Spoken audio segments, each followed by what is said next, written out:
everyone. Thanks so much for joining me for this week's episode of When I Grew Up. On today's episode, it is my pleasure to welcome my guest, Yujin Kim Park. Hey, Yujin, how are you? Hi, I am so good and so honored to be here. Hello, welcome. Hello. Well, it is my honor to have you on. Edward's son, a previous guest, speaks so highly of you. He was like, "You're gonna love her energy," and I already do. Like, you're amazing. I love Edward. Who doesn't love Edward? Actually, no, I'm No. just kidding, Edward. But thank you for coming on. So the connection is that you work with Edward, right? Correct. I just came on board just last week. I am so my brain is not working, but I think I started last week. Yeah. Last week? Officially last week. Oh, I congratulations. thank you. I've known the company for a very long time, Okay. and we've worked together on a few things in the past. Okay. And yeah, this time my actual supervisor slash boss, we've known each other for a long time and we work together really well. So he's always been like, "Hey, Eugene, don't you want to come on over? Come on over. We're a great team." And he convinced me. And so here I am Wow, that's working for, awesome. Well, yeah. congrats. So I gotta know then. Edward told me you're awesome, but I actually don't know what you do. So, with what is it that you do, Eugene? So I do something called motion graphics design. Some people, to abbreviate it, call it MOMI, or for motion media design, or MOGRAPH to abbreviate it. So that's what I do. It's Oh, I don't know if you're familiar with it, but the best way I can explain it usually is you have animation and you have design and you mesh them together and you create magical things. okay. So okay, I think I need an example. Like I can see it maybe in my head, but I feel like I might be making it up. But like what would be an example of a motion graphic design? So, a motion graphics designer can really do anything that you can think of that is visual and moving.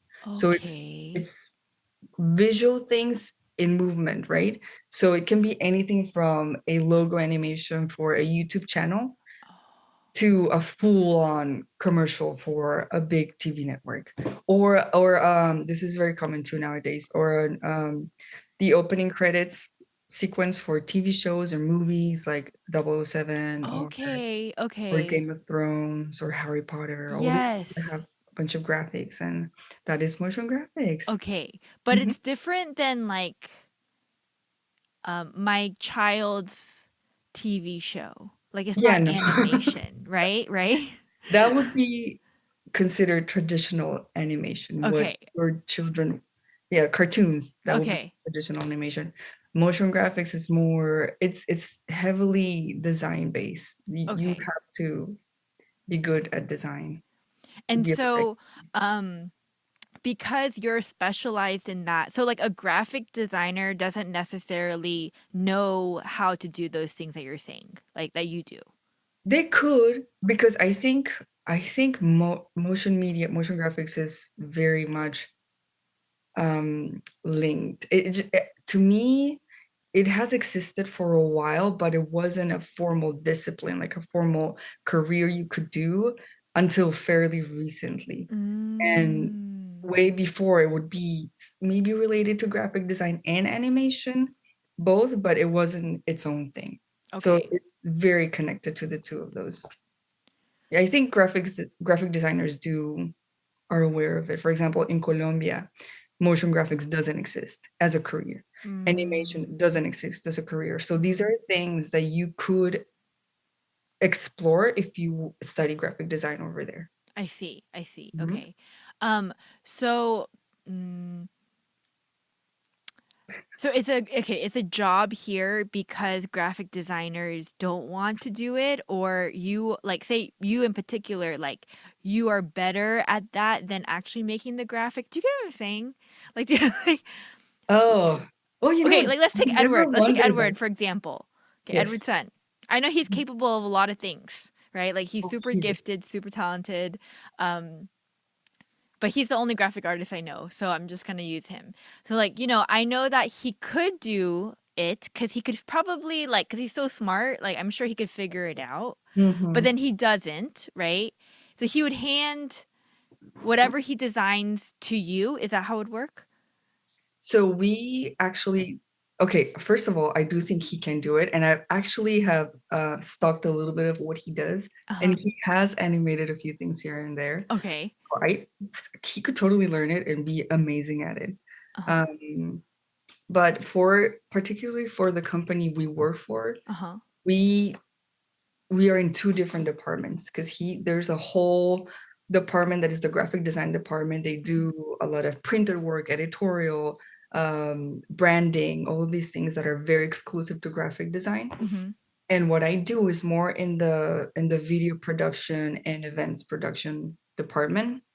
So it's more like if if a company is having an internal event, Mhm. they need content for all the screens that are going to go on the walls and all these big things and installation things, then I would create, design, and animate whatever goes on the screens. I And see. I think there will be a time, and hopefully there will be a time where Edward and I would collaborate for it. Uh-huh. So he would design something and then I would animate it. But right now, as things are, I usually design and then animate. Oh, so you And do both. right, right. Hmm. Correct. So a motion graphic Oh, designer has to have those two things. You have to have strong skills in both design and animation because those are the pillars of what you do. I But then see. you also have to be, you're kind of like a jack of all trades and then a master of animation and design. I see. You I have to see. know illustration, photography, videography, because for whatever project you have and whatever you want to create, you might have to use all these different things. But animation and Mm. design are the very base of your craft.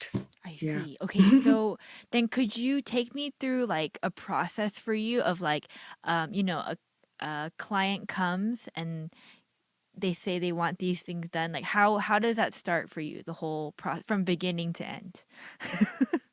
Ooh, let me see. It depends on the clients, but usually what happens is the client has an idea. I think I listened to the podcast with Edward. Oh yes. I haven't finished it, but he mentioned something similar where usually the client, unless they have a background in the creative industry, they know what they want, but they don't know how to articulate Mhm. it in I guess in our lingo. Mhm. Mhm. So we have to be really good at interpreting what they're trying to say, or I guess translating what they're saying into visuals, right? Okay. So a client comes in, they tell us what they want. I usually, with the company, with Brain Trust Creative, I won't deal with clients directly. There's usually a project manager in between. So the client comes to them, they come to me, they talk to me about the project or what they want. Um, there could be two paths here. The client could be very unaware of what they want and then and trust the company and be like, well, we trust what you do what you do best because we trust in you, just have fun, right? Mhm. And that's great and everything, but also as a creative person, maybe other people can relate to this. When there are no parameters that kind of uh, limit you in a way, it can get a little crazy because then you Mm. have no direction, right? So you have clients that have very strict guidelines. They have already a visual, a brand um, style guide that you have to follow. And then there are clients that don't have this, right? So you Mhm. have both the option to be super creative and have everything open to you so you can try everything, which can be chaotic. And Yeah. then you have the option to be creative within certain parameters. I prefer Oh. I prefer that. Yeah. And you have Yeah. some guidance and some, it's not too crazy. So okay, so they give us a timeline, a budget, and once that all of that is approved, the first step for me as a motion graphics designer is to design something that I call style frames. And Uh-huh. that is for the client to see maybe one to two different styles depending on the time that we have. Um, they are still images. They aren't moving or anything. It's just the Okay. style that I create, style A and style B, so that they have an idea of what visually it will look like. And then if we Mm, have time, I also create something like a storyboard. So maybe still frames in sequence to kind of show them what would happen along the video I if I see. do a video. And then once one of those styles is approved, we go ahead and create a first version. And this isn't, we could create a rough, I could create a rough animation of, what I'm trying to produce, Uh-huh. but I feel like it can be a waste of time sometimes. So I just go ahead and create a version one of whatever I'm producing for the client. Mm-hmm. And they would look at it and comment and, go back. Because usually what we do is we break it all into steps so that you don't make something and all of a sudden the client goes, well, this isn't it. Start from zero. So every step Mm, of the way has to be approved. So we create mm, style frames, client approves, boom. You create a storyboard, client approves, boom. You create mm. a rough animation, client approves. So every step of the way, approval, right? Then there's a first version. They will tell you if they want fixes or anything like that, and then you work on it. And usually there's a little bit of back and forth once or twice, hopefully, and no more than that. And then there's a final, and you render it, and everybody's happy. Oh, That's great. usually how it goes. Mhm. Okay, so Yeah. if there's no timeline, really, like can you get how long do you think you take to get all of that done? A couple weeks? Oh,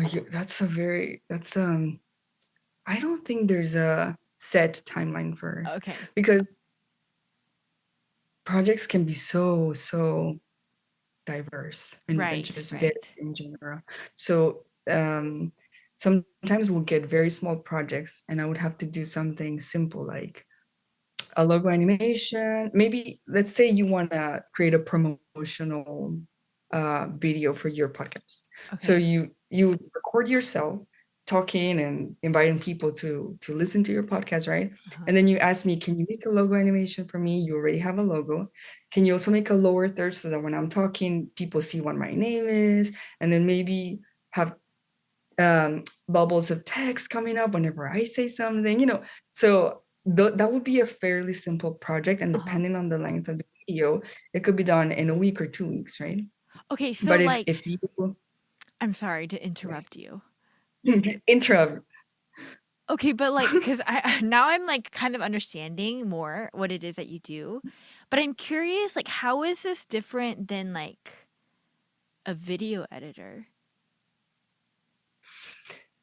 okay. So video editing, which I've never really done video editing properly like a video editor does it, Okay, but I've had to do it for my work. I think as okay, a motion graphics designer, you have to do it sometimes. That's sure, part of what you sure. do.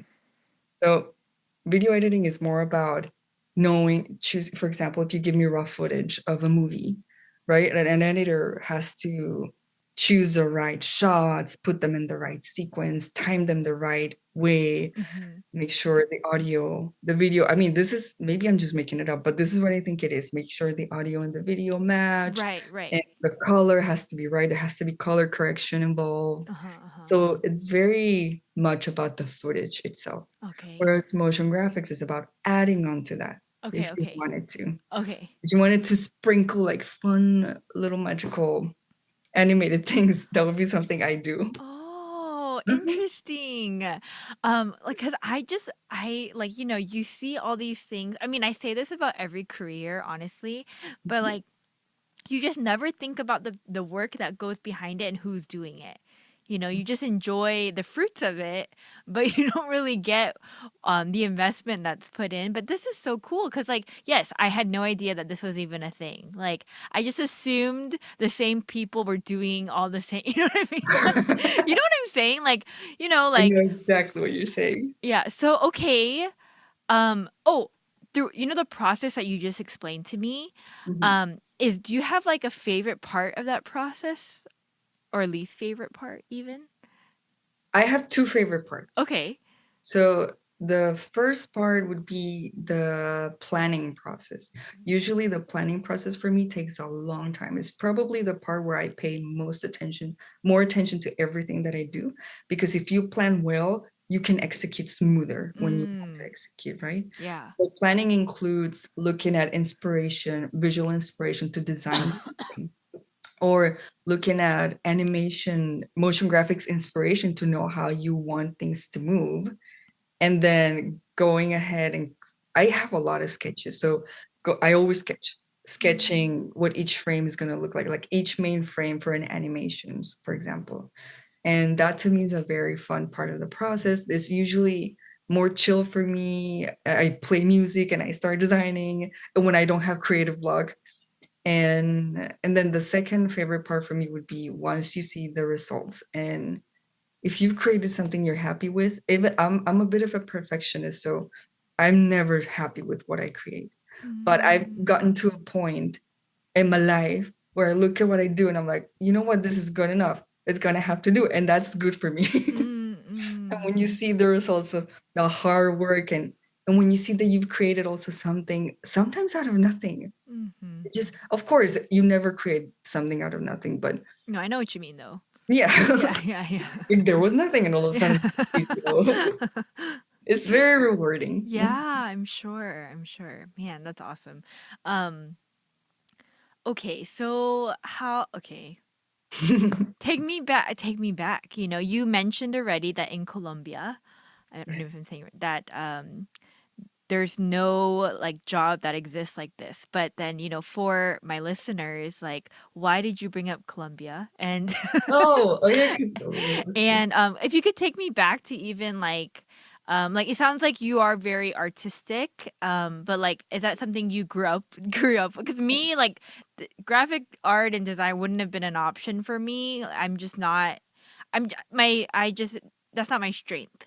Mhm. So yeah, like have you always been creative? Have you always like drawn and sketched? But yeah, could you take me back to as far as you can remember? Ooh, when I was a little girl. Yeah. Uh, yes, no, I've always, well, first of all, I want to say I think we are all creative in a different way. For example, Mm. my mom isn't she doesn't draw, she doesn't do anything, but she cooks and she is so creative with how she puts things together. Mm. So I always, even when you create spreadsheets, there's something so beautiful about being able to build them Yes, I so well, agree. you I know? agree. Yes. But anyway, so yes, I've always been very involved in the I guess all my family, all of us, I have an older sister and a younger brother. We've always been kind of artistic.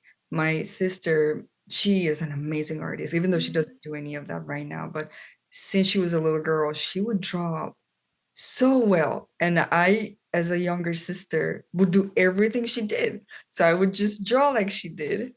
And I started finding my own way, I guess. I kind of drifted apart from what she was doing. Then I started Mm. doing my own thing.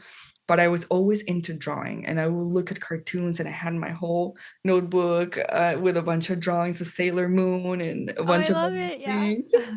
And I think I always knew I wanted to do something in art, but kind of like what you said, we just never know what goes behind it all, right? Yeah. So in my head, I would watch a movie and be like, that's what I'm going to do when I grow up. I'm going to go to school to be the person that does these movies, right? But I Mm. didn't know what went into it. And so for the listeners, I am from Colombia, South America. That's where I grew up. So that's why we're going to talk about Colombia, my country. Yes, yes. It's a beautiful country. Go visit if you can. They have amazing food. Yeah. Not as amazing as Korean though. I love my Korean But yeah, food. you get the best of both worlds, as my husband says Yes. too. So once I knew what I wanted to do, which was animation as a teenager, I was like, I'm going to be an animator because I want to create these amazing movies like Disney movies and Pixar movies, right? And I realized then that Colombia didn't have any of that. Animation was not studied anywhere. And we also Mm. didn't have any motion media, motion graphics. That's something that has become a career of its own in the last, decade, maybe a little before that. And so at some point, as I started becoming an adult, I knew I had to come here to the United States of America because this is the mecca of the animation industry and all these Mm. cartoons and Disney and Pixar. Why not, right? So I started as a graphic design student, actually, one a really good school in Colombia. It's called Universidad Nacional de Colombia.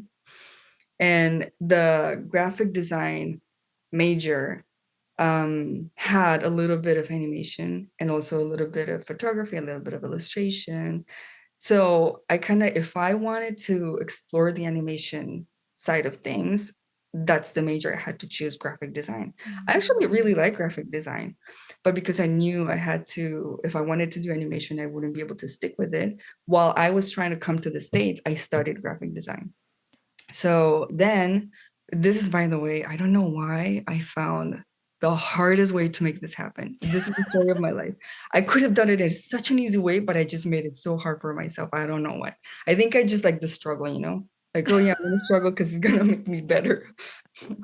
But anyway, so okay, so I was studying graphic design, and in the meantime, my sister and I were trying to come here to the States. Okay. And the way we did it is we found this program. It's called Au Pair something.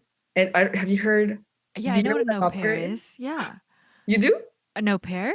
An au pair, yes. Yeah, like a nanny. Like a nanny. Yes. I was a babysitter since I can remember. Okay. I always really loved children, so I had a little bit of Oh experience. my gosh. And we were like, this is the best way. And the thing is, as a tourist in Colombia, if you wanted to come as a tourist to the States, it's so difficult because there are a lot of Mm. people applying all the time. You have to pay all these fees, and they might tell you no. So we needed a sure way to get a yes, and that was through this kind of programs that they usually sponsor you, so you get a yes right away. So we did that. I came to the States. I was in Virginia, and I did a whole year of that thinking, okay, now I need to find a school. You know what? I could have just found a school. I could have, in Colombia, I could have looked for a school and done the process from Colombia, but I didn't know I could do that. I Oh thought I my need to be gosh, in the Yujin. States. I know. Why I'm did I like, make sense? honestly, I'm so shocked right now because like 너무 힘들 것 같은데? Like, I feel like that would be so challenging. Okay. Yes, Oh, yes. I feel like I'm gonna cry. I mean, okay, honestly, like, okay, before you say more, because I'm so interested, but like, I can already your personality though. I just feel like you're more free spirited than I am. So it's like I'm sure it was fine. I'm sure it was fine for you, but I'm just thinking about myself in that situation, and I'm like, okay, It was hard. I won't lie. It was okay, hard. It was a whole other different culture. right, I didn't know anybody. My English wasn't great. The one thing that helped me with talking English somewhat decently was coming here right, because you're forced to talk it, right? right. So to speak it. Yes, That's yes. but before that I couldn't handle a So you didn't conversation. go to like any international school or anything like that? No. Okay, okay. Take English as a second language. That is kind of mandatory in all schools, but I see. it's like taking Spanish here. Right, right, right. Yeah. It's never Right. like a It's it not like isn't that full great, on like right? immersion into No. like Yeah, So did no, your so sister come too? yeah, so she was doing the same program, but she was in Tennessee. Oh no. Yeah. No, but I That is think so sad. I know we wanted to be somewhat close, but it wasn't too bad because we did visit each other. Okay, okay. And then after that, the idea was to then find a school to go right to school right after the program ended. Okay, okay. So it But was only a year though. it was only a year. Yeah, Okay. so Okay. we did that. And I found this community college at in Knoxville, Tennessee, which is where Mhm. my sister was living. So I finished the upper thing, moved to Tennessee, and went to this community college that had a link with SCAT, which is SCAT in Oh. Savannah, the school I attended. They had some partnership, something. So if you go to this community college and you wanted to go for arts, whatever classes you take in this college, they can be immediately transferred to SCAT. Oh So that's what wow. I did. And I thought it was the best option because I could take all my core classes and not have to pay the insane amount you have to pay when you go to SCAT for these same classes, right? I couldn't transfer my classes from Colombia, by the way, so I had to start from Oh zero. no. And that was a little bit of a challenge because I had done like 3 years of graphic design. So, but the knowledge was in me. It's just, I didn't have Right, anything to right. show It's for it. just time was felt maybe wasted a little A little bit in your heart. in my heart, yes, a little bit. But I came to terms with it eventually. But yes, it was yeah. So what I did, I couldn't transfer those credits, so I just kind of stuck with it. And the system here is a little different too. So that was another challenge for me because I had to take classes. For example, I'm going a little bit of tangent. I'm sorry, No, but I it's had to not. I take like it. I classes. like it. Please tell me more. I want to know everything. The system is really different. So Yeah. all these math, um, what were the chemistry, biology, all these classes that we you have to take here in college. These are things that you study when you're in sixth, seventh grade. So I was restudying all of these things I had already studied when I was a little Mm, girl. And mm-hmm, that to me was very shocking. mm. I was like, I don't need to do this. To me, it felt very much like a little bit of a waste of time, but Yeah, yeah. it's okay. I did You it. and everybody else. It's fine. Like we all feel that way. Yeah, because I was taking, I think, math that was sixth grade level math Oh yeah, in yeah, college.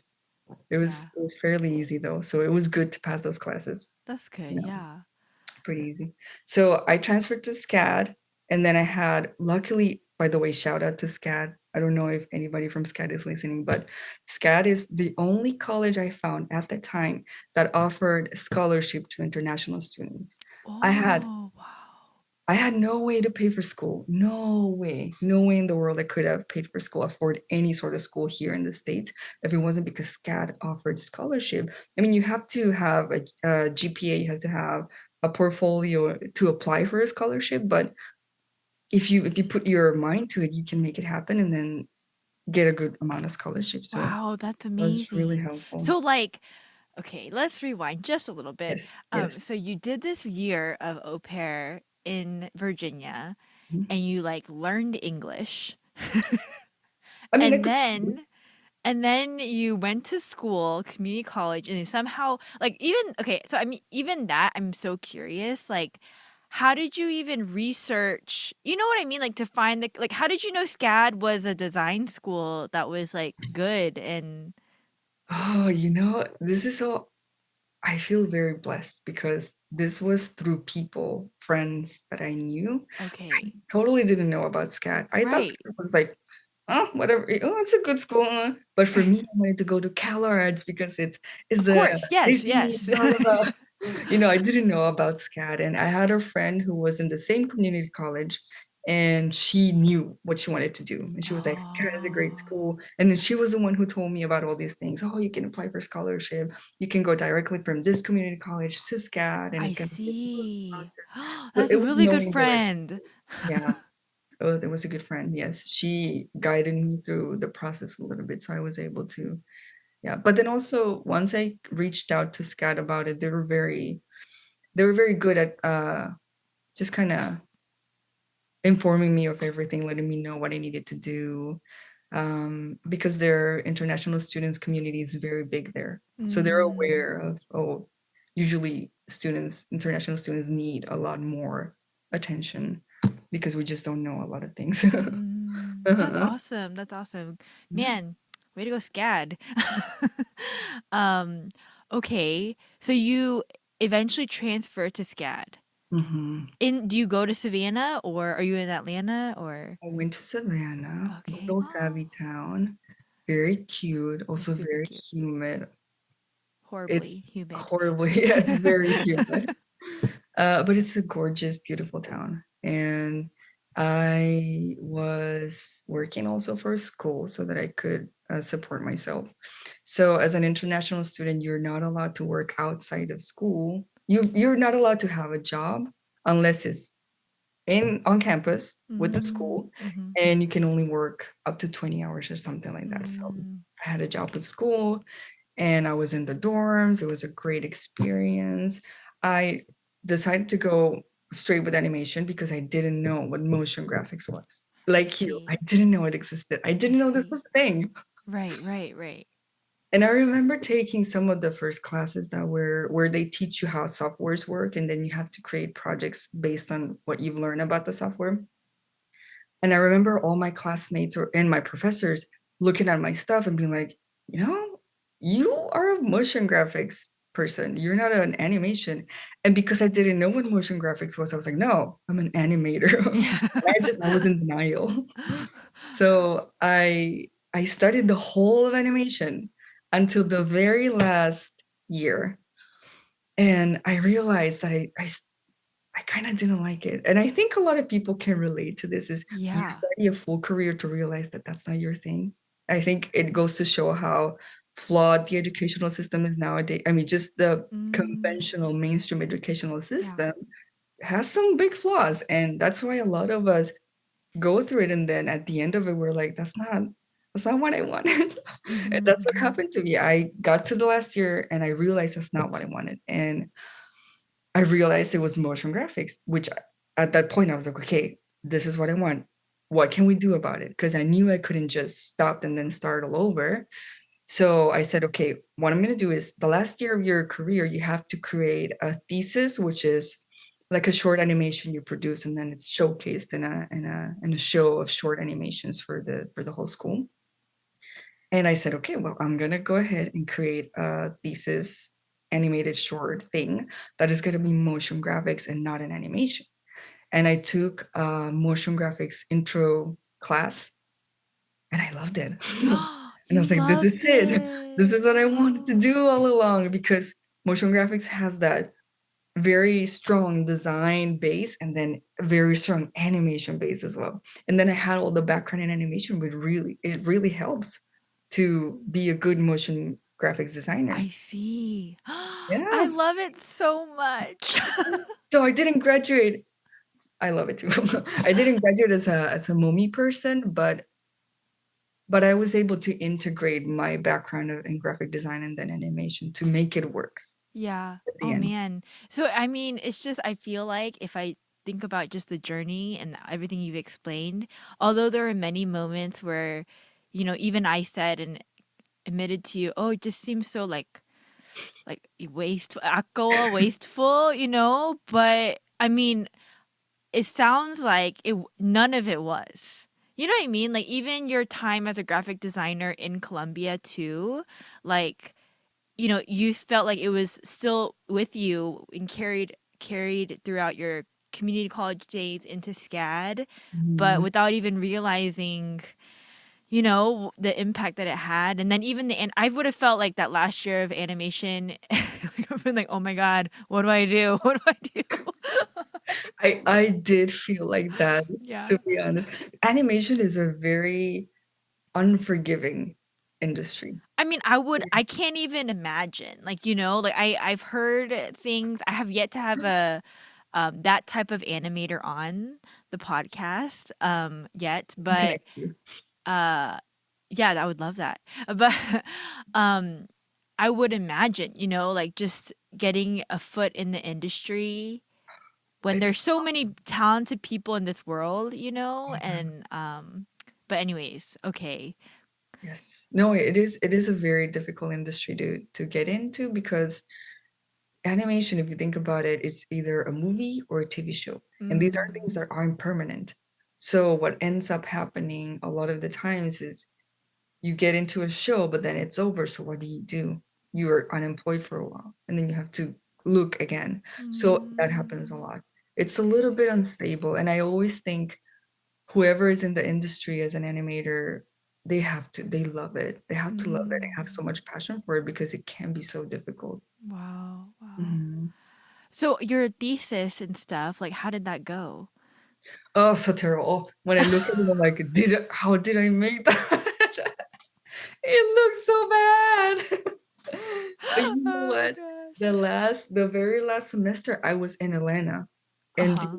the what do you call it? I guess my class where I was doing the last piece of my thesis was very small, and these are people that maybe don't have the same resources that people in Savannah do. Uh-huh. So I feel like the people in Atlanta at the time were much more limited And also it was a very small group. So my project stood out, even though it was terrible, I think because of that, because it was just a very small I group of see, I people, see. I see. which is not the best. I'm sure if this was in Savannah, it would have been like not so great. It was I not don't believe you. I doubt it. I doubt it. great. Um, It was a what good. year were you in school? What years were you in Savannah?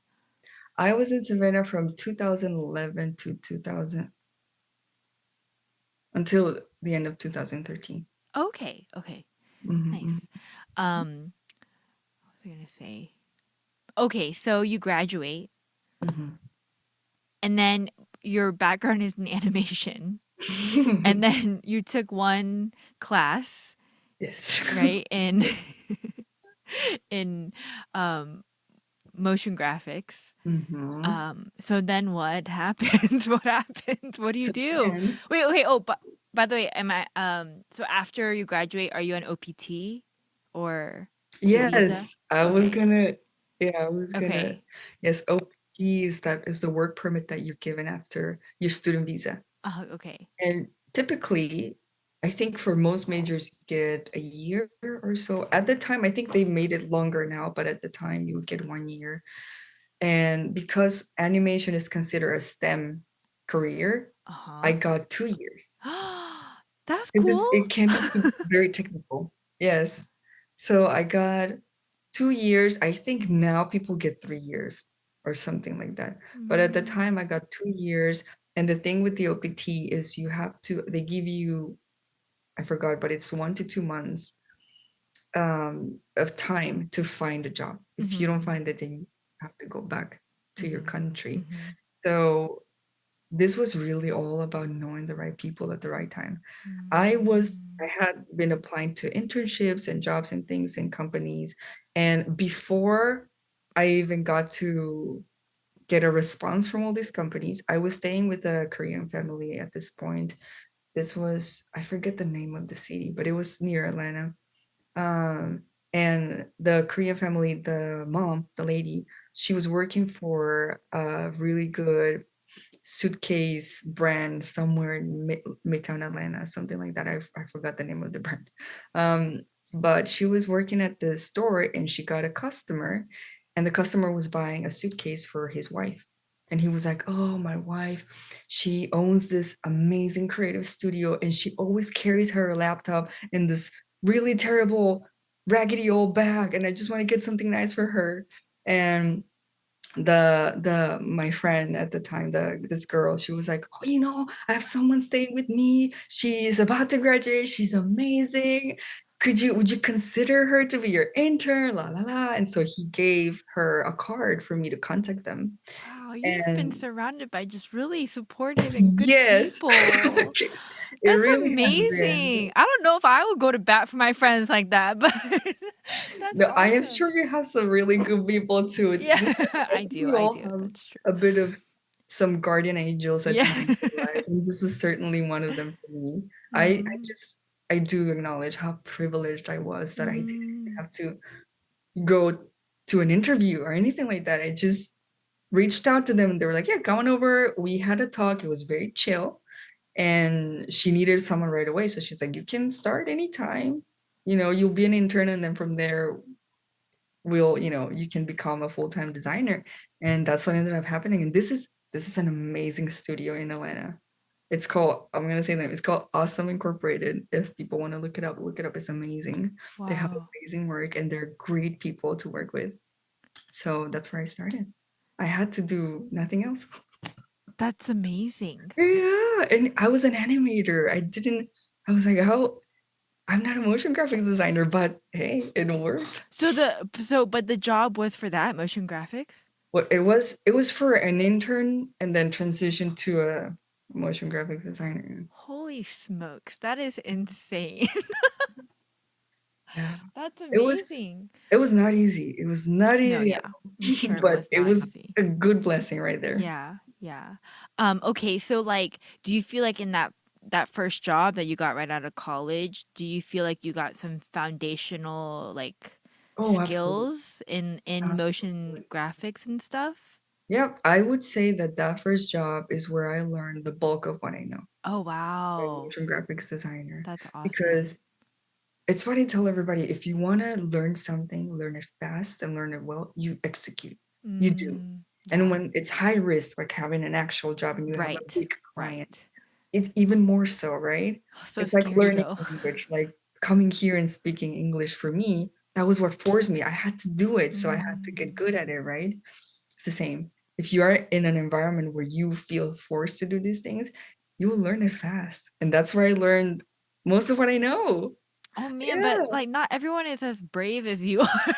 Oh my goodness. I didn't even know I was being brave. Right. I just needed to stay in the US. Yeah, yeah. I get it. I get it. Man.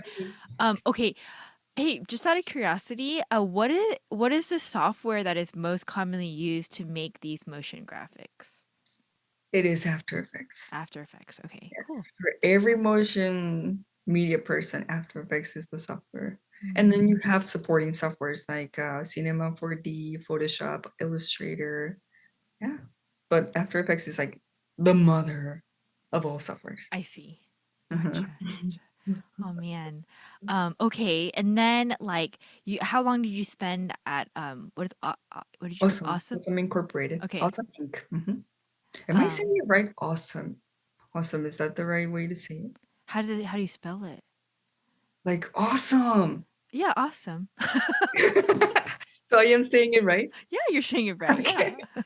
I really Your sometimes. English is great, Eugene. I just like blows my mind that I like Oh my my goodness. husband, I told you he's from Brazil, right? And honestly, when he first came to the States, I met him his first year of college and he had a thick accent, like and it was like so interesting because I was like, "Oh, this accent is not Korean, right? Like what is this?" Like and come to find out he's from Brazil, but yes, his English, like if you talk to him now, I think he sounds American, but he also got an American girlfriend, so which was me, and so that's a forced situation where he just adapted, but he went to international school. So it's not in Brazil. So it's not like he was learning it for the first time.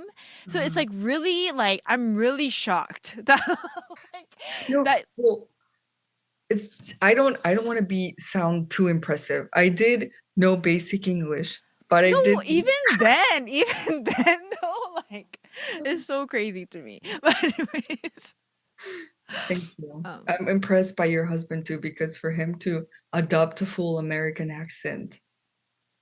yeah, he sounds pretty. I think so. I don't know. Maybe you talk to him and you'll see.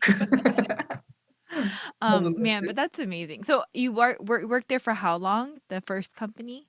So that was for 2 years. Okay. 2 years I worked for them. It was an amazing job. They are really, truly some of the best people I've met in the industry.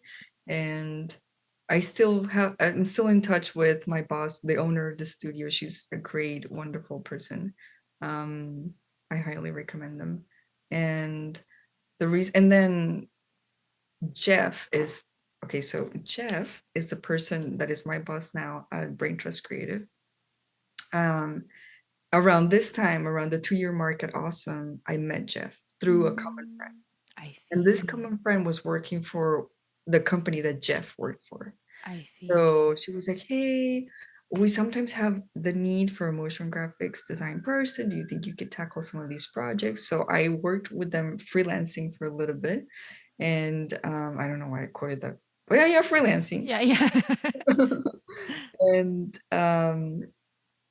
yeah, they were really good people. And at some point, they were like, you know what? We need a full-time person. Do you think you could do this? And I was looking at changing jobs at that time as well, because even though working at the studio was amazing and it was a really wonderful experience, I was very, very tired. It was Mm, demanding. And mm, because the learning curve for me was very steep, because, I didn't know a lot of these things, I constantly had to overwork myself in order to be up to par to the company standards, right? mm, So I was like, you know what? I need a different pace. I'm gonna have to take something that is a little different. And this, even though it was a lot of work, it was it was somehow a little simpler than the work that I did for this studio. So Mm. in comparison, the work I did for this studio was very much commercials for TV, commercials for big brands that go, on big screens. And so it's very there's a lot at stake. It's just riskier. There are a lot of more rules. You have to work really hard. And with this other job, they were more like, you know what? Do your thing. We we know you're good at what you do. Just do your thing. And even though sometimes I'm like, I don't just want to do my thing, just tell me what to do, right? But at this point in my life, it was very welcome because I didn't have the opportunity to do this that much, to be like, Mm. oh, I'll just do whatever I want and they'll like Yeah. it. Yeah. And yeah, it was a change of pace. It was a change of team. It was a good change at the moment in Mm. time. And I worked for this company up until, well, before COVID, because what happened? Okay, so I worked for this company. They did the studio before Awesome. They did things for big networks, right? And commercial work. And then this other company that I moved to, they did work for the events industry. So Yes. think about the Grammys, but at a smaller scale. Yes. So I would do Yes. content for this type of events. Oh. And then before COVID, I realized that I had to go back to Colombia because, your permit, my working permit expired, all of that, happened. And I got my master's, and that getting my master's gave me a little bit more time to work. So I was able to Oh. stay with the company for a good amount of time. And then I went back home waiting for my residency because the company sponsored my residency now. So the green card. And I had been waiting until now, and I just came back a few weeks ago from Oh. Colombia to here and started this new job with this company where Jeff is now. Yeah. Oh my But they all know each goodness. other. I Jeff and the other see. people, like they're all good friends and know each other for a long time. Oh wow, that's really awesome. Okay, so um uh, so what did you do in Colombia while you were gone? Oh, what did I do? Well, when COVID happened, when COVID first started, Uh-huh. I didn't do much. So the first year and a half, I was just, home with Mama Kim cooking good food for me. My mom cooks amazing food, so I was very happy about that. So I was spending quality time with my family, my brother, my mom, our dog, and until, yeah, I guess a year and a half into it, then people started traveling again and moving Mm-hmm. around. And my sister is from Spain. My sister was born in Spain, so Mm. I guess, yeah, she's just Spaniard, right? So she lives there right now. And Goodness. as soon as I was able to travel, I visited her. And then I also visited the States. And then I just traveled a bit here and there. So I've been traveling from Europe. I guess I've been traveling within Europe, the US, and Latin America a little bit. That's That's what I've so been. nice and just take a little break and Yeah, I wasn't I was a freelancer during this time, so I would take mm, on projects here and there, but I was very intentional about not working full time because I'm the kind of person that I always overwork myself. Even after mm, the studio job and I came on board, I started to work for the events company. I overworked myself. Nobody asked me to. I could have mm. said, no, we cannot do that. I would just say yes to Yeah, everything oh no. and just end up not sleeping for forever. And I think this COVID break for me was about realizing, I have to set boundaries. I have to say no. And one of my things for this rest period for me was to not be a full-time Mm, employee for anybody, just take on projects that I knew I wanted to do here and there. And that's it. And I said no to a lot of things. So it mm. felt good.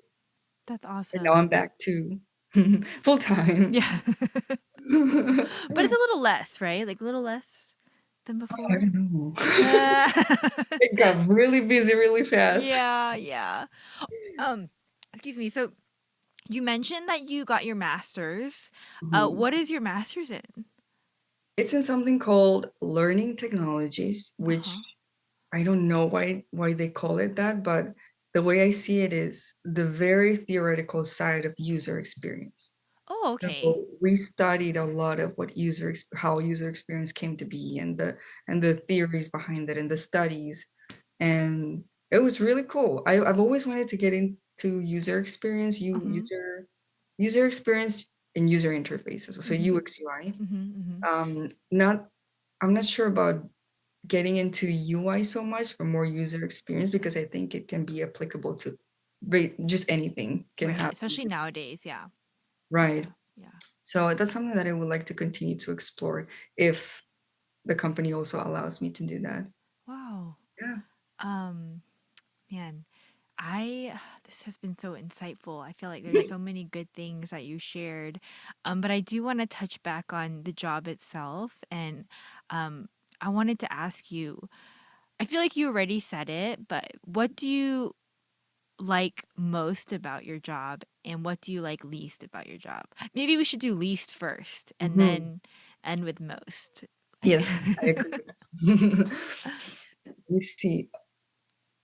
I had a few things. Okay, so the first one I would say is I think all creative people can relate to this, all people that work in the creative industry. And it's when you produce something you're so proud of and it looks mm, amazing and it moves great. And the client comes and it's like, actually, scratch that. I don't think we're gonna need any of that. Just something very simple like a one color screen and then one word. That's it. And it's just like it just feels so I feel so sad. I'm like, no, but I put all my heart and soul into this. And it's always frustrating. And at the same time, I've learned to be like, okay, you know what? This is something because I'm so proud of it. I can use it in my personal portfolio without the mm, brand. mm, And I'll just try to create something that the client really loves because at the end of the mm. day, they're paying for this, is their money, and it's a win-win. And it's So usually you got to look not at that. personal, right? It's not like it's not Right, it's towards not a personal you. Right, thing. right, right. No, that's hard Yeah, for you me. have to I take things everything personally. So me too. It's been a hard I have to talk to myself very strongly and be like, "It is not you. It's not yeah, the yeah. problem." Yeah, exactly, exactly. Okay, yeah, that's definitely something I would hate the most, I feel like. Mhm. Okay, but what do you like the best? Um, what did I say I like the best? I I mean, talked a earlier you yeah. said, I mean, which I think a lot of people, whether it's, being a creative artist or anything, like you said you do like, seeing the investment and like people, being satisfied with what you've created. Mhm. Would you like to add to that? Let me think.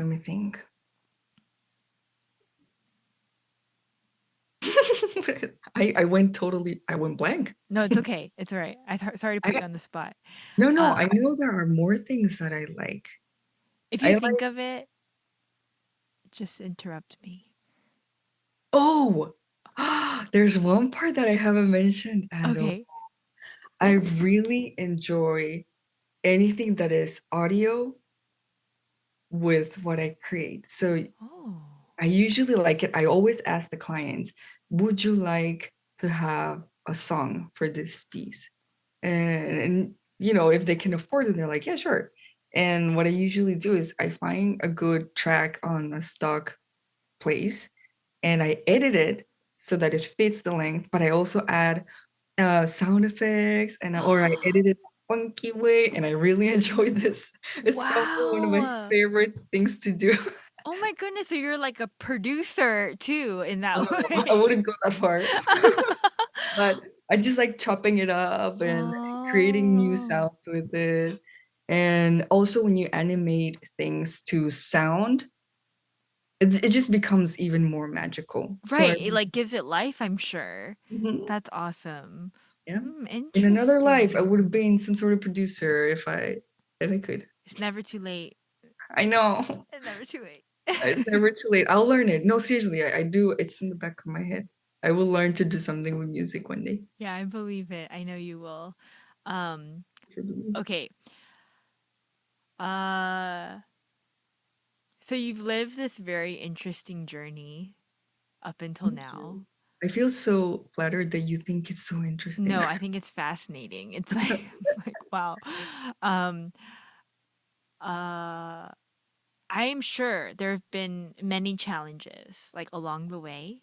Mhm. I am curious to know, like, and for our listeners too, like, and I feel like I could learn a lot from it too, but like, is there a challenge or obstacle that sticks out to you, like in the last however many years, and you like kind of immigrating here to the States?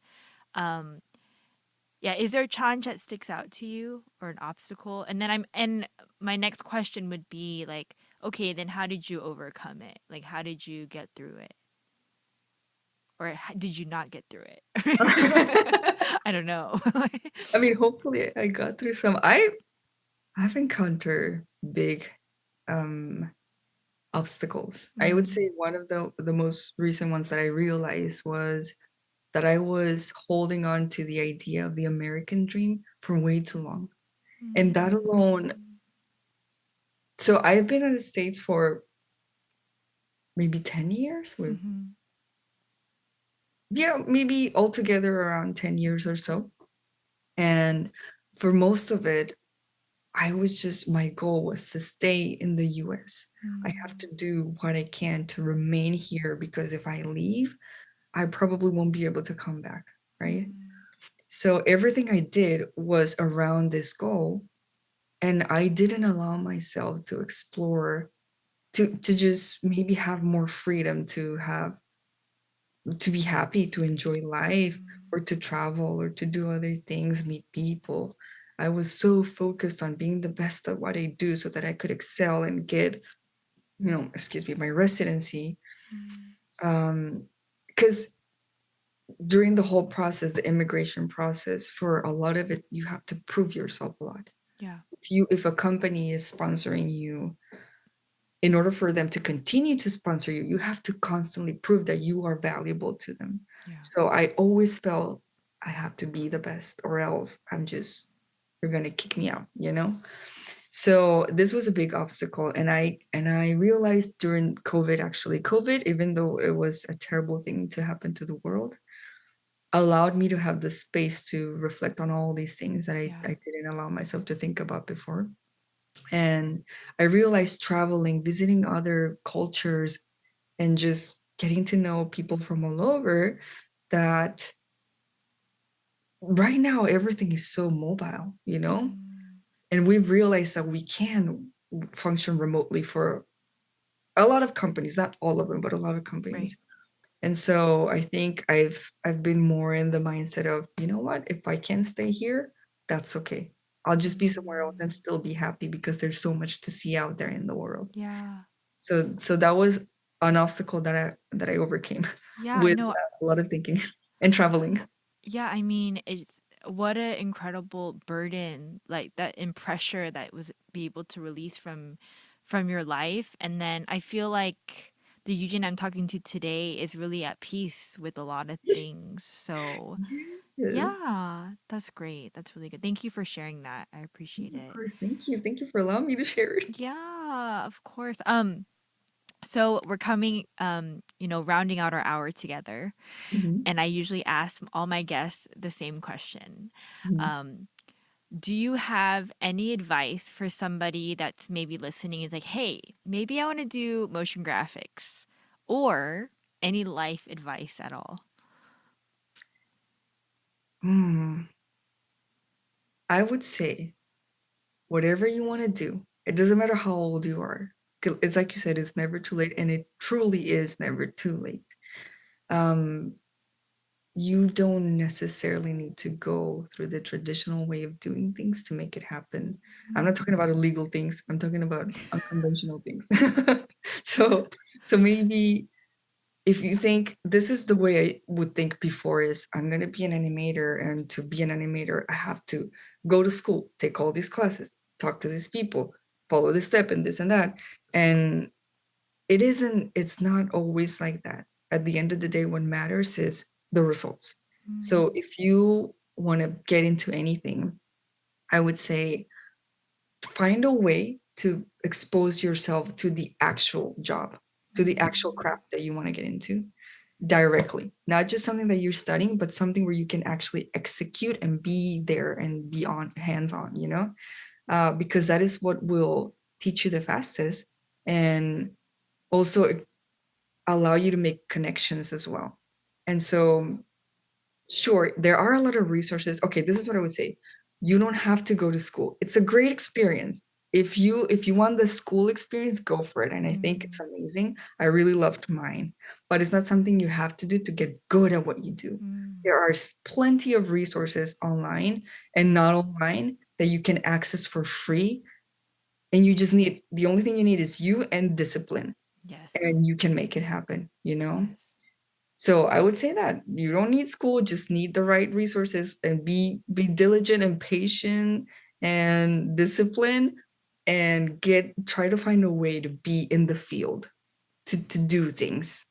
Yeah, no, I love that so much. And I love that you said that because, well, one, I think as an Asian American here, uh, like, uh, there's not much permission, right, to like not go to school. Yeah, exactly. I know um, this too. no, but nowadays, because I think about my kids, right? My own kids, and my husband and I talk about it a lot. Me, I'm like more traditional. I'm like, no, they gotta go to school. They gotta go to college. Like, but David, he's like, why? Like, I mean, if they find what they love, early, and they find a way to make it happen and be like, like, and we help them do that, like, why do we have to pay for school? Like, and I'm like, okay. But I am realizing and coming to terms with that, right? It's like, yeah, I mean, and everything you just said, yes, it's true. These days you don't have to go to school, but if you don't have the discipline for yourself to do the things, it's going to be Yeah. impossible to do, right? But the fact that you said that is like, I love it because y'all listen to her. She knows what she's doing, okay? Like, A lot of people that do what I do, or even just other things like graphic design, like Edward, they're self-made. These are people yes. that have just learned it all on their own and built a portfolio strong enough for people to be like, this is what I want. And the truth is, people that are recruiting talent for their Mhm. companies, Mhm.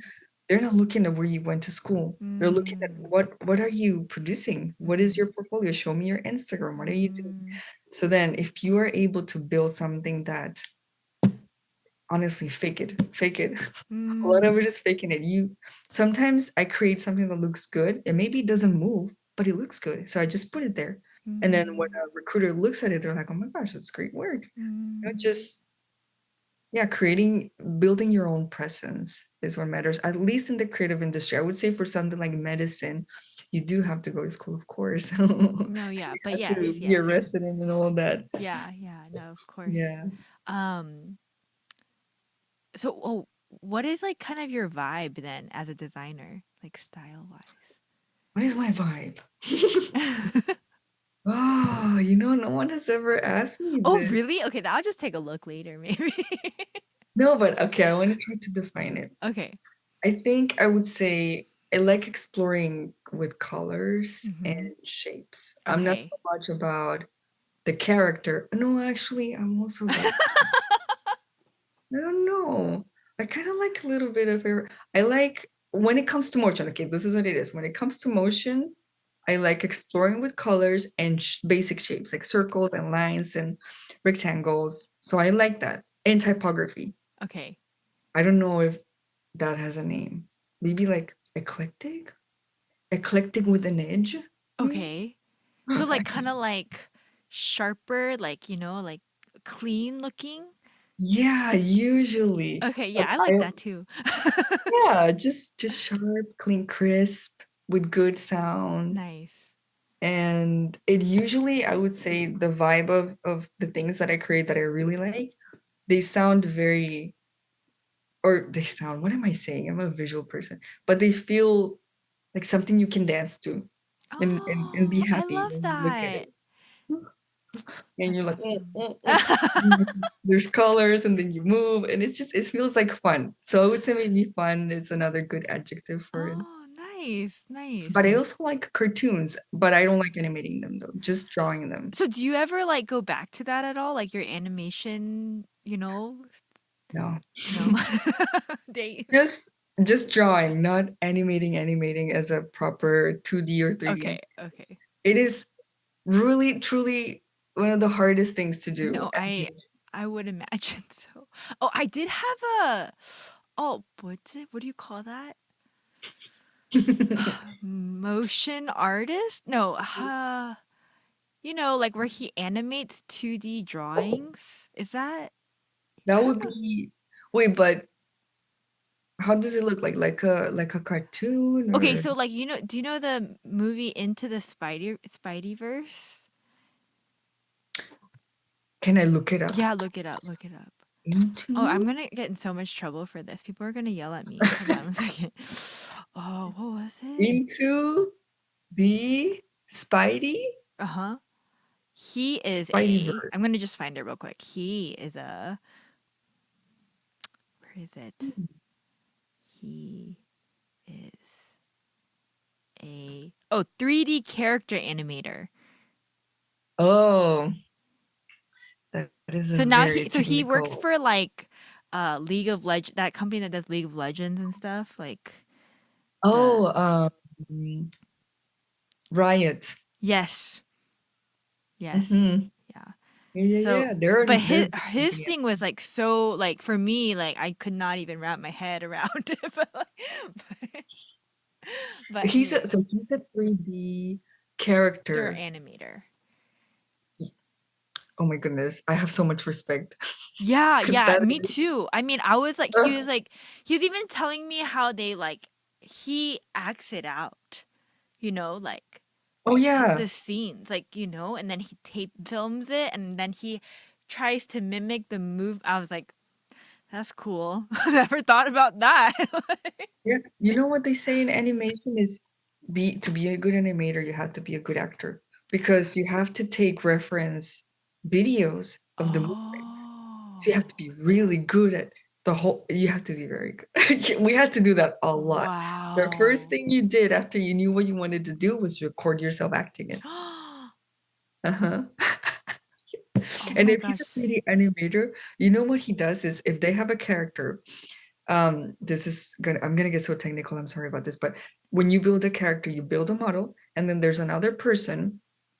One person models the character, one person creates the skeleton for the character. That's called a rigger Okay. for the character, right? So the riggers are you have every joint and you have to move them in every direction. So your acquaintance friend, they had to animate every joint to create all the movements, and Oh my gosh, that's it is crazy. hard. Yeah, that's crazy. It I is mean, no, hard. he simplified a lot of things. So, but anyways. Oh man. Well, Eugene, thank you again so much for this conversation. I'm so grateful to be educated on this particular career. And, thank you for sharing your life with me. It's been so special, I feel like. You're very special. Thank you for allowing me to share all of this Of and course. be myself. Yeah, no, absolutely. I hate to put you on the spot again, but would you be open to having conversation with somebody if they reached out and maybe had questions about your job or maybe even your life? Yeah, 100%. I only charge $1 million per minute. Ah!